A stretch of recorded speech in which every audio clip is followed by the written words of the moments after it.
Hi guys, আমি রশ্মি চলে এসেছি আজকে একটা শর্ট ভিডিও নিয়ে। মনটা অনেক দিন ধরে ঘুরু ঘুরু উড়ু উড়ু করছিল, তাই বেশি সময় আমি নষ্ট করলাম না।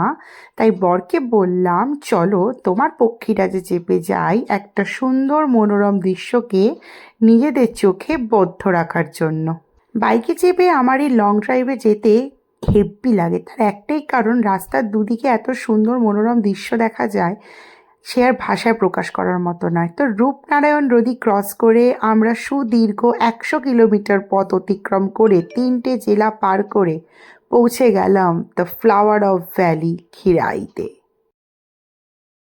যত দূর অবধি চোখ যাচ্ছে তত দূর অবধি দেখতে পাচ্ছি বিভিন্ন ধরনের ফুল, বিভিন্ন রঙের ফুল। আমার তো মনটা ভরে গেল এত ফুলের মধ্যিখানে এসে নিজেকে পেয়ে।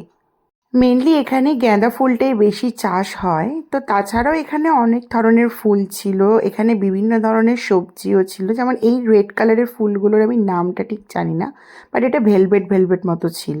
তো এই পোর্শনটা পুরোই হলো গাঁদা ফুলের চাষ হচ্ছে। তো এই দেখো দূরে এখানে সবজি, মেবি বাঁধাকপি ছিল, অনেক ফুলকপি, ওলকপি, অনেক কপি ছিল।